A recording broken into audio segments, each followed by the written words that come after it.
आज मैं आपसे रिस्पेक्ट के बारे में बात नहीं करूँगा। मैं आपसे उस हिडन क्रेविंग के बारे में बात करूँगा, जो रिस्पेक्ट के पीछे छुपी हुई है। ज़रा ऑब्ज़र्व करना, जब कोई तुम्हें इंसल्ट करता है, इग्नोर करता है, रिजेक्ट करता है, तो तुम्हें उतना पेन क्यों होता है?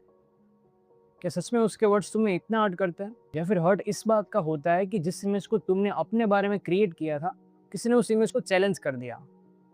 ह्यूमन माइंड बहुत स्ट्रेंज है। वो खुद को जानता नहीं, लेकिन चाहता है कि पूरी दुनिया उसे रिकॉग्नाइज़ करे।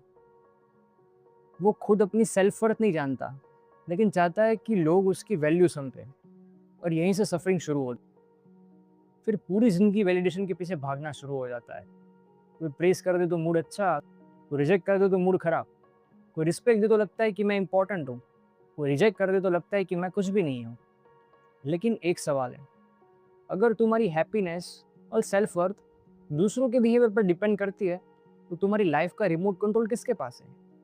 तुम्हारे पास कि दुनिया के पास? जिस दिन तुमने अपनी वैल्यू का डिसीजन दूसरे पर छोड़ दिया, उसी दिन से तुमने अपनी फ्रीडम को सरेंडर कर दिया, समझ लो। और फ्रीडम के बिना कोई रियल हैप्पीनेस नहीं है।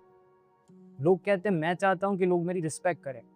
मैं कहता हूँ पहले तुम खुद को इतनी क्लैरिटी से जान लो कि रिस्पेक्ट की जरूरत ही कम हो जाए। ध्यान रहे कि मैं ये नहीं कह रहा हूँ कि डिसरिस्पेक्ट को टॉलरेट करो। मैं ये कह रहा हूँ कि इतने कॉन्शियस हो जाओ कि किसी के वर्ड्स तुम्हारी इनर पीस तक पहुंच ही ना पाए, क्योंकि वर्ड्स सिर्फ सरफेस को टच कर सकते हैं, तुम्हारी रियलिटी को नहीं। एक अवेयर इंसान को कोई नीचा नहीं दिखा सकता, क्योंकि उसने कभी खुद को इतना ऊंचा माना ही नहीं। और जिसे सुपीरियर होने का इल्यूजन नहीं होता, उससे इंफीरियर फील कराने का कोई तरीका भी नहीं होता। इसी की वजह से ईगो हमेशा डिस्टर्ब रहता है। अब देखना, जो भी ईगोस्टिक लोग रहते हैं वो हमेशा डिप्रेस्ड या गुस्से में ही रहते हैं, और गुस्सा किसी का इलाज नहीं होता।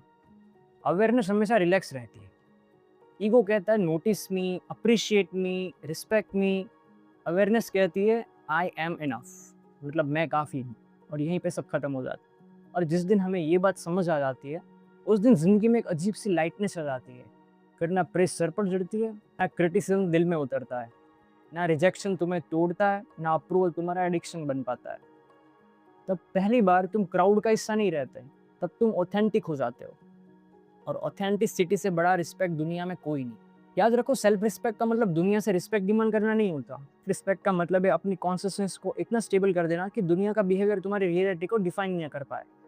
जब तुम खुद को जान लेते हो, तब रिस्पेक्ट बोनस बन जाता है, नेसेसिटी नहीं। और जिस दिन रिस्पेक्ट नेसेसिटी से बोनस बन जाता है, उस दिन तुम आज़ाद हो जाते हो।